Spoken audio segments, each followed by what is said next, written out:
Hi everyone, welcome back to my channel. I am Subi. ഇന്നത്തെ എൻ്റെ crochet project ചെമ്പകപ്പൂവാണ്. ഞാനിതിൽ 2 സൈസിലുള്ളത് ചെയ്തിട്ടുണ്ട്. നമ്മൾ ഉപയോഗിക്കുന്ന സ്റ്റിച്ചസിൻ്റെ എണ്ണം കൂടുന്നതിനും കുറയുന്നതിനനുസരിച്ചിട്ടാണ് ഫ്ലവറിൻ്റെ സൈസിൽ വ്യത്യാസം വരുന്നത് കേട്ടോ. ഇവിടെ ഞാൻ എംബ്രോയ്ഡറി നൂല് വെച്ചിട്ടാണ് ഇത് ചെയ്തിട്ടുള്ളത്. അപ്പോഴാണ് നമുക്ക് കുറച്ചുകൂടെ ഒരു റിയലിസ്റ്റിക് ആയിട്ടുള്ള രൂപത്തിൽ അതിന് കിട്ടുന്നത്. നമുക്ക് വൂളൻ yarn വെച്ചിട്ടും ചെയ്യാവുന്നതാണ്. കുറച്ചുകൂടെ അതിന് വലിപ്പം കൂടുതലായിട്ട് ഉണ്ടാവും. അങ്ങനെയാണ് ചെയ്യുന്നത്. അപ്പോൾ എൻ്റെ ചാനൽ ആദ്യമായിട്ട് കാണുന്നവരാണെന്നുണ്ടെങ്കിൽ എന്നെ ഒന്ന് സബ്സ്ക്രൈബ് ചെയ്യണം, ലൈക്കും കമൻറ്റും ചെയ്യണം, എന്നെ സപ്പോർട്ട് ചെയ്യണം.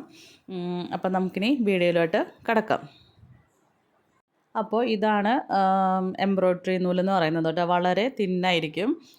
അപ്പോൾ ഞാൻ ഈ ക്രീം കളറിലുള്ള ചെമ്പകപ്പൂവാണ് ചെയ്യുന്നത് കേട്ടോ. നമുക്കിനി ഒരു ഗോൾഡൻ കളറുള്ളതുണ്ട്, ഒരു ഓറഞ്ച് ഷെയ്ഡുള്ള പൂവും കൂടെ ഉണ്ട്. നിങ്ങൾക്ക് ആ കളർ വേണമെങ്കിൽ ചെയ്യാം. 1 mm ഹുക്കാണ് ഞാൻ യൂസ് ചെയ്യുന്നത്. അപ്പോൾ നമുക്ക് ചെറുതായിട്ട് കറക്റ്റായിട്ട് ആ ഒരു ഫ്ലവറിൻ്റെ അതേ വലിപ്പത്തിൽ കിട്ടാനായിട്ട് ഇത് നമുക്ക് ഹെൽപ്പ് ചെയ്യും കേട്ടോ. എപ്പോഴും ചെറിയ ഹുക്ക് വെച്ചിട്ട് ചെയ്യാനായിട്ട് ശ്രദ്ധിക്കുക. അപ്പോൾ നമുക്ക് ആദ്യം തന്നെ സ്ലിപ്പ് സ്ലിറ്റ് ഇട്ട് കൊടുക്കാം.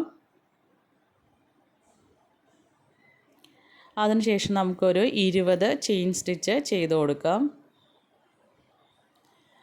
ഇത് കാണാൻ വളരെ ബുദ്ധിമുട്ടാണ്. എൻ്റെ ബാക്ക്ഗ്രൗണ്ടും കുറച്ച് ബേജ് കളർ തന്നെയായിപ്പോയി.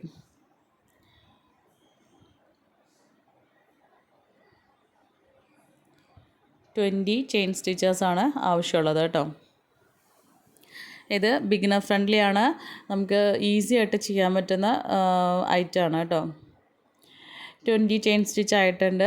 ആദ്യത്തെ സ്റ്റിച്ചിൽ നമുക്ക് സ്കിപ്പ് ചെയ്യാം. അത് കഴിഞ്ഞ് രണ്ടാമത്തെ സ്റ്റിച്ചിൽ നമുക്ക് സിംഗിൾ ക്രോഷ്യ ചെയ്യാം.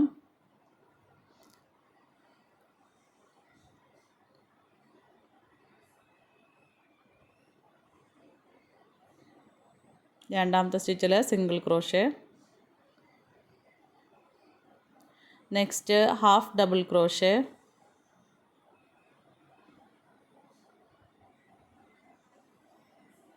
അടുത്തതായിട്ട് ഡബിൾ ക്രോഷ്യ.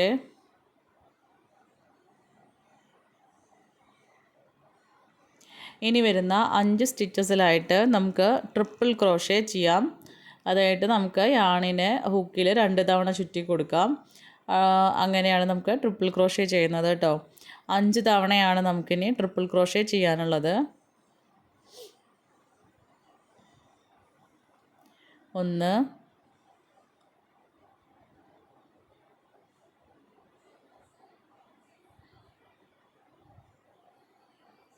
2 3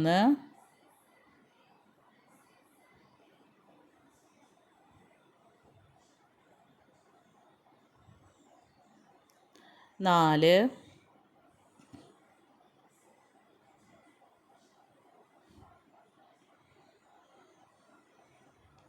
5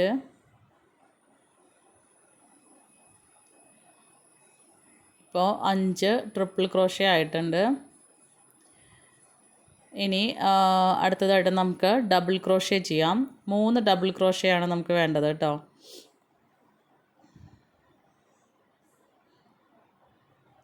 1 2 3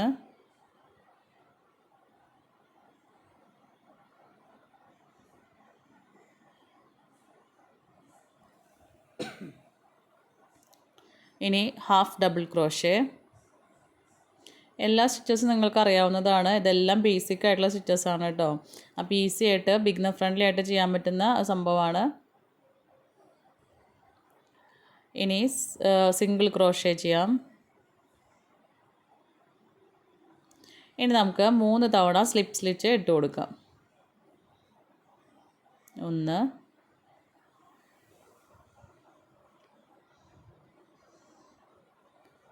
2 3. ഇനി വീണ്ടും ഒരു സിംഗിൾ ക്രോഷ്യ കൂടി ചെയ്യാം. അടുത്തായിട്ട് വരുന്ന സ്റ്റിച്ചിൽ നമുക്ക് 5 തവണ ഹാഫ് ഡബിൾ ക്രോഷ്യ ചെയ്യണം. അടുത്ത് വരുന്ന സ്റ്റിച്ചിൽ നമുക്ക് 5 തവണ ഹാഫ് ഡബിൾ ക്രോഷ്യ ചെയ്യാനുള്ളതാണ് കേട്ടോ. 1,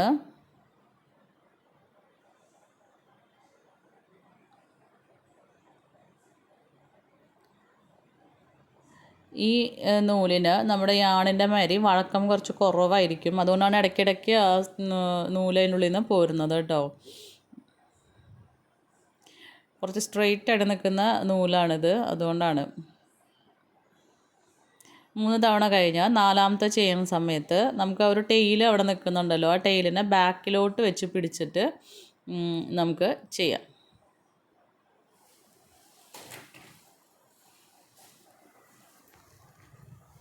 5.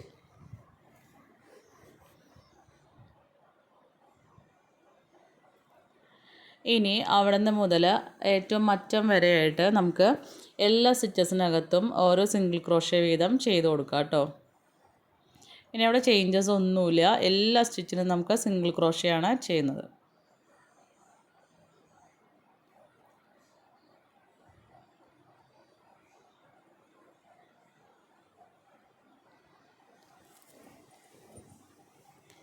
ഈ പൂവ് ഭയങ്കര ഒരു നൊസ്റ്റാൾജിയാണ്. കാരണം ഇപ്പോൾ അവിടത്തിൽ അങ്ങനെ അധികം കിട്ടാനൊന്നുമില്ല. ഇതിപ്പോൾ ക്രോഷ്യ ചെയ്യുമ്പോഴേ തന്നെ എനിക്ക് പഴയ പണ്ട് സ്കൂളിലൊക്കെ പഠിക്കുന്ന സമയത്ത് ഈ പൂവൊക്കെ ഉപയോഗിച്ചിട്ടുള്ളപ്പോഴുള്ള ഒരു സ്മെല്ല് അത് വരുന്ന പോലെയാണ് ഫീൽ ചെയ്യുന്നത്. ഭയങ്കര ഇഷ്ടമുള്ളൊരു ഫ്ലവറാണ്. ഇപ്പോൾ കാണാനുമില്ല, കിട്ടാനുമില്ല. അപ്പോൾ നമുക്കിനി എല്ലാ സ്റ്റിച്ചിലും സിംഗിൾ ക്രോഷ്യ ചെയ്യാം കേട്ടോ. അപ്പോൾ നിങ്ങൾക്ക് ഒരു ഡൗട്ട് തോന്നുന്നുണ്ടാവും, ഇതിൻ്റെ ഇടയിലൊക്കെ നിറയെ ഗ്യാപ്പുകളാണല്ലോ, അപ്പോൾ കാണാൻ ഭംഗി ഉണ്ടാവുമോ എന്ന് തോന്നും. അത് ഈ ഒരു ചെറിയ നൂലായതുകൊണ്ടാണ് നമുക്ക് അങ്ങനെ ഗ്യാപ്പ് കാണുന്നത്. പക്ഷേ നമ്മളിതൊക്കെ ചെയ്ത് കഴിഞ്ഞതിന് ശേഷം വർക്ക് കഴിയുമ്പം ഒരു ഹെയർ സ്ട്രൈറ്റ്നർ വെച്ച് നമുക്ക് ഈ പെറ്റൽസിനെയൊക്കെ ഒന്ന് സ്ട്രൈറ്റ് ചെയ്തെടുക്കാം. സ്ട്രൈറ്റ് ചെയ്യാന്ന് വെച്ചാൽ ഒന്ന് ജസ്റ്റ് ചൂടാക്കി എടുക്കാൻ പറ്റും. അങ്ങനെ ചെയ്യുന്ന സമയത്ത് ഈ ഗ്യാപ്പുകളെല്ലാം ഫില്ലായ പോലെ ഇരിക്കും. എല്ലാം നന്നായി പതിഞ്ഞിരിക്കുമ്പം അതൊക്കെ കുറച്ചൊക്കെ ഒന്ന് ഫില്ലായ പോലെ ആവും. കുറച്ചുകൂടെ ഒരു റിയലിസ്റ്റിക് ആയിട്ടുള്ള രൂപത്തിലാണ് നമുക്കിപ്പോൾ കിട്ടുന്നത് കേട്ടോ. ഒട്ടുമിക്കവാറും വർക്കുകൾ ചെയ്യുമ്പോൾ നമുക്ക് ഈ ഒരു സ്ട്രൈറ്റ്നർ യൂസ് ചെയ്യാം. ഇപ്പോൾ അവസാനത്തെ സ്റ്റിച്ചിൽ ഞാൻ സിംഗിൾ ക്രോഷ്യ ചെയ്യാണ്. ഇനി നമുക്ക് 3 ചെയിൻ സ്റ്റിച്ച് ഇട്ട് കൊടുക്കാം. ഇനി ആദ്യം ചെയ്ത സ്റ്റിച്ച് ഉണ്ടല്ലോ അതിൻ്റെ ഉള്ളിൽ കൂടെ, അതായത് ഫ്രണ്ട് ലൂപ്പ് ഒന്നുമല്ല, പീക്കോട്ടല്ല, അതല്ലാതെ 1 ആദ്യത്തെ ചെയിൻ സ്റ്റിച്ചിൻ്റെ ഉള്ളിൽ കൂടെ ഹുക്ക് ഇൻസേർട്ട് ചെയ്ത് ഒരു സ്ലിപ്പ് സ്റ്റിച്ച് ഇട്ട് കൊടുക്കാം. ഇനി വരുന്ന സ്റ്റിച്ചസുകളിൽ സിംഗിൾ ക്രോഷ്യാണ് വേണ്ടത്, പക്ഷെ നമുക്ക് ബാക്ക് ലൂപ്പ് മാത്രമാണ് യൂസ് ചെയ്യുന്നത് കേട്ടോ. 2 ലൂപ്പുകൾ അവിടെയുണ്ട്, അതിൽ ബാക്ക് ലൂപ്പിൽ കൂടെ മാത്രമാണ് നമ്മൾ ചെയ്യുന്നത്. BLO എന്നാണ് അതിനെ പറയുന്നത്. ബാക്ക് ലൂപ്പ് സിംഗിൾ ക്രോഷ്യാണ് ചെയ്യുന്നത്. ഇനി ഇതുപോലെ സിംഗിൾ ക്രോഷ്യകൾ തന്നെയാണ് മുഴുവനായിട്ടും വന്നുകൊണ്ടിരിക്കുന്നത്. പക്ഷേ ശ്രദ്ധിക്കേണ്ട കാര്യം ബാക്ക് ലൂപ്പ് മാത്രമാണ് ചെയ്യുന്നത് കേട്ടോ.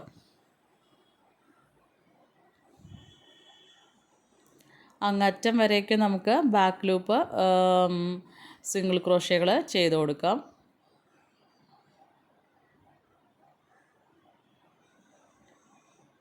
ഒരു സ്റ്റിച്ച് എന്ന് പറയുമ്പോൾ നമുക്ക് 2 ലൂപ്പുകൾ അവിടെ കാണാനായിട്ട് പറ്റും. അതിൽ തൊട്ട് മുൻപിൽ കാണുന്നതാണ് ഫ്രണ്ട് ലൂപ്പ്, FLO എന്ന് പറയും. ബാക്കിൽ വരുന്നതിനാണ് നമ്മൾ ബാക്ക് ലൂപ്പ് അഥവാ BLO എന്ന് പറയുന്നത് കേട്ടോ. അതായത് O എന്ന് back loop only, front loop only എന്നൊക്കെയാണ് പറയുന്നത്. അതുകൊണ്ടാണ് BLO എന്ന് നമുക്ക് പറയുന്നത്. അപ്പോൾ ഇത് മൊത്തത്തിൽ ഇനി നമുക്ക് അറ്റം വരെ BLO സിംഗിൾ ക്രോഷ്യകൾ ചെയ്ത് കൊടുക്കാം.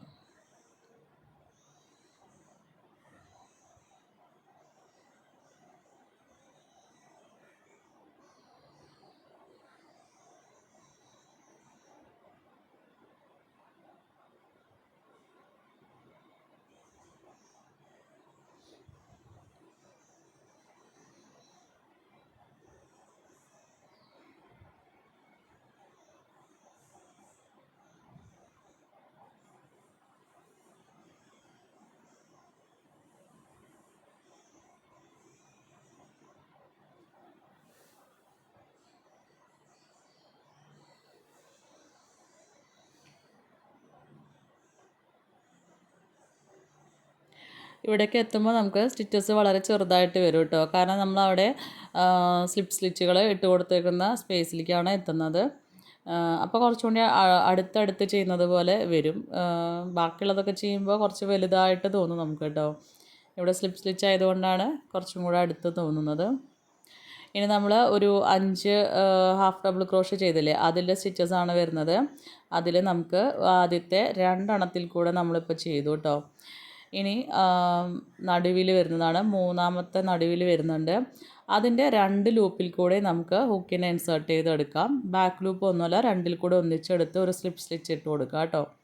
പിന്നീട് ഒരു ചെയിൻ സ്റ്റിച്ചും കൂടെ ഇട്ട് കൊടുക്കാം. ഇപ്പോൾ നമുക്കൊരു പെറ്റൽ കംപ്ലീറ്റ് ആയിട്ടുണ്ട്. അപ്പോൾ ചെമ്പകത്തിൻ്റെ ഒരു പെറ്റൽ ഇതുപോലെയാണ് ഇരിക്കുന്നത്. ഇനി ഇതിൽ കൂടെ തന്നെ നമുക്ക് ഒരു 5 പെറ്റൽസ് കൂടെ കംപ്ലീറ്റ് ചെയ്ത് എടുക്കാം. വീണ്ടും ഒരു 20 ചെയിൻ സ്റ്റിച്ച് ചെയ്ത് കൊടുക്കുക. ഇതേ സെയിം പ്രോസസ്സ് തന്നെ ചെയ്യുക. ഓരോ പെറ്റൽ കഴിയുമ്പോഴും വീണ്ടും 20 ചെയിൻ സ്റ്റിച്ച് ചെയ്യുന്നു. വീണ്ടും നമുക്ക് ഈ ആദ്യത്തെ ചെയ്തിട്ടുള്ള പ്രോസസ്സുകൾ തന്നെയാണ് ചെയ്യേണ്ടത്. വേറെ പ്രത്യേകതകളൊന്നും ഇല്ല. അങ്ങനെ നമുക്ക് 5 പെറ്റൽ കംപ്ലീറ്റ് ചെയ്യാം. ഇനി നമുക്ക് 5 എണ്ണം ചെയ്ത് കഴിഞ്ഞ് കാണാം കേട്ടോ.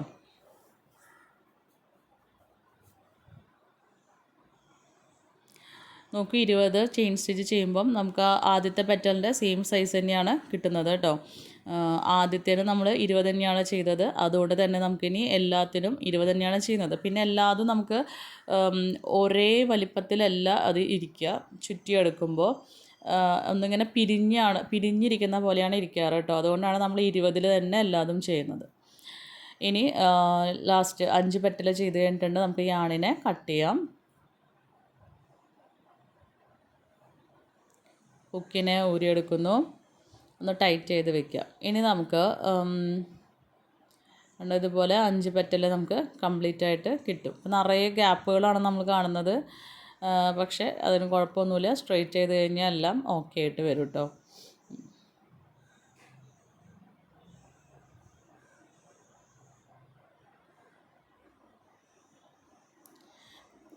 ഇനി നമുക്ക് പൂവിൻ്റെ ഒരു ഞെട്ട് ഉണ്ടല്ലോ മുകളിൽ വരുന്നത്. അപ്പോൾ ഞാനൊരു ചെയ്ത് വെച്ചിട്ടുള്ള ചെമ്പകത്തിലെല്ലാം ഈ തിന്നായിട്ടുള്ള എംബ്രോയ്ഡറി നൂല് തന്നെയാണ് ഉപയോഗിച്ചേക്കുന്നത്. തിന്നെന്ന് പറഞ്ഞാൽ ഞാനിപ്പോൾ ഈ ചെമ്പകപ്പൂവിൻ്റെ പെറ്റൽ ചെയ്തിട്ടുള്ളതിനേക്കാളും കുറച്ചുകൂടെ തിന്നായിട്ടുള്ള യാണാണ് എൻ്റെ കയ്യിൽ ഉണ്ടായിരുന്നത്. അപ്പം അതിൽ നമുക്ക് ചെയ്താൽ നിങ്ങൾക്ക് കാണാൻ ഭയങ്കര ബുദ്ധിമുട്ടാവും. അതുകൊണ്ടാണ് ഞാനിപ്പോൾ ഒരു വൂളൻ യാണാണ് എടുത്തിട്ടുള്ളത് കേട്ടോ. അത് വെച്ചിട്ടാണ് ചെയ്യുന്നത്. നിങ്ങൾ ഏത് ടൈപ്പ് യാൺ കൊണ്ടാണോ പെറ്റൽ ചെയ്യുന്നത് അതുകൊണ്ട് തന്നെ അതിൻ്റെ ഒരു തണ്ടും ചെയ്യാനായിട്ട് ശ്രമിക്കാം.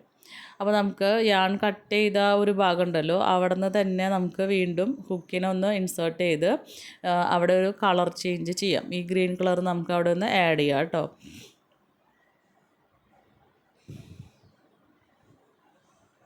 ഒരു ചെയിൻ സ്റ്റിച്ചിട്ട് അതിനൊന്ന് ഉറപ്പിക്കാം. ഇനി 3 ചെയിൻ സ്റ്റിച്ച് ചെയ്ത് കൊടുക്കാം.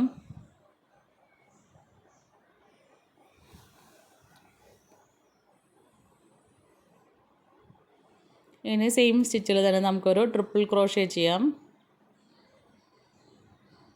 ബാക്കിൽ വരുന്ന ഗ്രീൻ കളർ യാണും നേരത്തെ നമ്മൾ കട്ട് ചെയ്തപ്പോൾ ഉണ്ടായിരുന്ന ബാക്കി ഉണ്ടായിരുന്ന ബേജ് കളർ യാണും ഒരുമിച്ച് ചേർത്ത് പിടിക്കുക കേട്ടോ.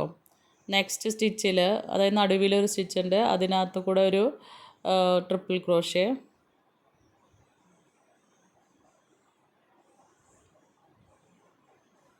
ഹുക്ക് സൈസ് ചെറുത് യൂസ് ചെയ്തത് കൊണ്ടാണ് കേട്ടോ ഇതിങ്ങനെ വലിക്കുമ്പോൾ കിട്ടാത്തത്. അതായത് യാണിനെ അനുസരിച്ചിട്ടുള്ള ഒരു ഹുക്കല്ല അത്, അതിനേക്കാളും ചെറിയതായി പോയി. വലിപ്പം കുറച്ച് കുറയ്ക്കാൻ വേണ്ടിയിട്ടാണ് ഞാൻ അതുകൊണ്ട് തന്നെ ചെയ്യുന്നത്. അടുത്തതായിട്ട് അവിടെ സൈഡിൽ ഒരു സ്റ്റിച്ചും കൂടെ ഉണ്ടാവും മുകളിലത്തെ. അതിൽ കൂടെ ഒരു ട്രിപ്പിൾ ക്രോഷേ കൂടെ ചെയ്യാം.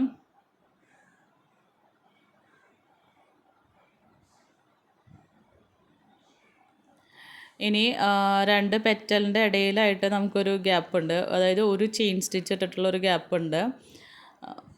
ഓക്കെ, അതിൽ കൂടെ ഒരു ട്രിപ്പിൾ ക്രോഷേ.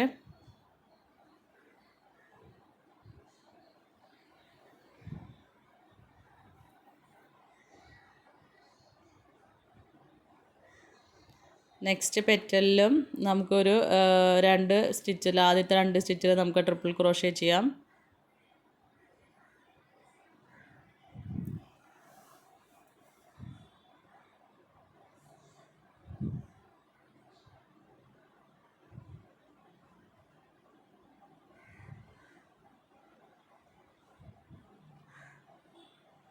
ഒരു തവണ കൂടി ട്രിപ്പിൾ ക്രോഷ്യ സെൻറ്ററിലുള്ള സ്റ്റിച്ചിലാണ് ചെയ്യുന്നത്.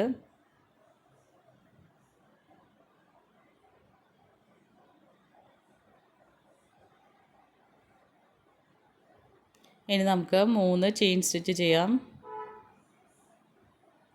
നെക്സ്റ്റ് സ്റ്റിച്ചിൽ ഒരു സ്ലിപ്പ് സ്റ്റിച്ച് ഇട്ട് കൊടുക്കാം.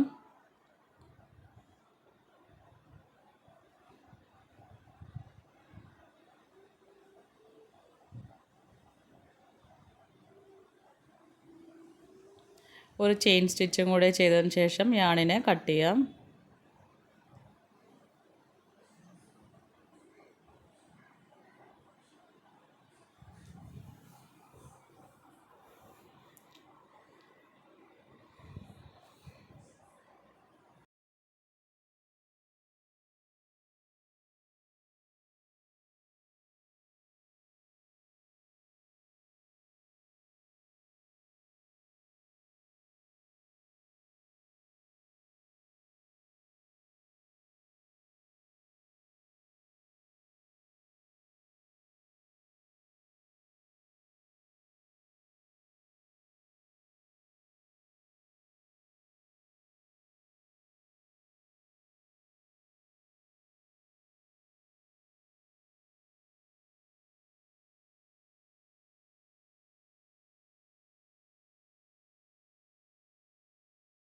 ഇപ്പോൾ ഞാനിവിടെ പെറ്റൽസിനെയൊക്കെ ഒന്ന് സ്ട്രെയിറ്റൻ ചെയ്തെടുത്തിട്ടുണ്ട്. അപ്പോൾ കുറച്ചുകൂടെ നമുക്ക് ആ ഗ്യാപ്പൊക്കെ ഒന്ന് ഫില്ലായ പോലെ ഇരിക്കും കേട്ടോ. ഇനി നമുക്ക് ഒരു ചെറിയ പീസ് ബേജ് കളർ നൂല് ഞാൻ എടുത്തിട്ടുണ്ട്. അതിന് നമുക്കൊരു 3-4 പ്രാവശ്യം ഒന്ന് ചുറ്റി പിടിക്കാം, മടക്കി മടക്കി പിടിക്കാം. കാരണം ഇനി പൂവിൻ്റെ സെൻറ്ററിലായിട്ട് ചെറിയൊരു സ്റ്റേമൻ, ഒരു പോളൻ്റെ ഒരു പോർഷനുണ്ട്. അപ്പോൾ നമുക്ക് അതൊന്ന് സെറ്റ് ചെയ്ത് കൊടുക്കാം. ആക്ച്വലി നമുക്ക് ആ ഫ്ലവർ അടഞ്ഞിരിക്കുന്നതുകൊണ്ട് അത് കാണത്തൊന്നുമില്ല, പക്ഷേ ഫ്ലവർ എന്ന് പറയുമ്പോൾ അതിനകത്ത് അത് ഉള്ളതാണ് കേട്ടോ. അപ്പോൾ ഈ 2 പെറ്റലിൻ്റെ നടുവിലുള്ള ഒരു സ്പേസിലായിട്ട് നമുക്ക് അതിനൊന്ന് സ്റ്റിക്ക് ചെയ്ത് വെച്ച് കൊടുക്കാം കേട്ടോ.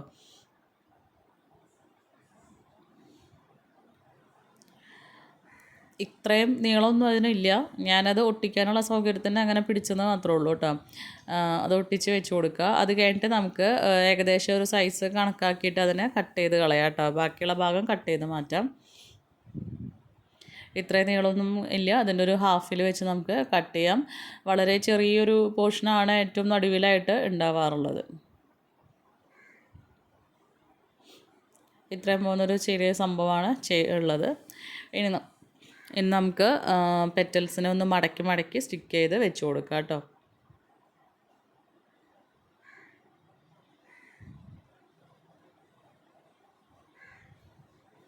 ഇതിപ്പം തിന്നായിട്ടുള്ള യാണാണ്, അല്ലെങ്കിൽ ആ സെയിം എംബ്രോയ്ഡറി നൂല് തന്നെയാണെന്നുണ്ടെങ്കിൽ ഈ തണ്ട് കുറച്ചും കൂടിയും വണ്ണം കുറഞ്ഞ രീതിയിൽ നമുക്ക് കറക്റ്റായിട്ട് കിട്ടും കേട്ടോ. ഇത് ഞാൻ നിങ്ങൾക്ക് ശരിക്കും കാണാൻ വേണ്ടിയിട്ടാണ് അത് ചെയ്തത്. മറ്റേ ഇത് വെച്ച് ചെയ്യുവാണെങ്കിൽ ഒട്ടും കാണത്തില്ല ചെയ്യുന്നത്.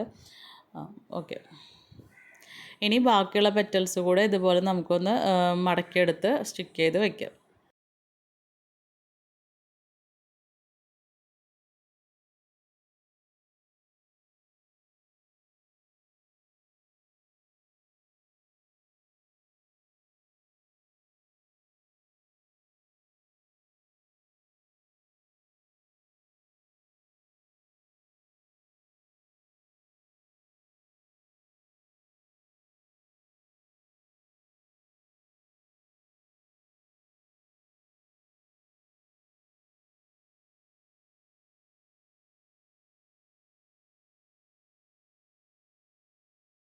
അപ്പോൾ നമ്മുടെ ചെമ്പകപ്പൂവ് റെഡി ആയിട്ടുണ്ട്. ഇങ്ങനെയായിരിക്കും അത് വിരിയുന്നതിന് മുൻപ് ഇരിക്കുന്നത്, ഇങ്ങനെ പിരിഞ്ഞിരുന്നിട്ട് പിന്നീടാണ് അതൊന്ന് വിരിഞ്ഞ് വരുന്നത് കേട്ടോ.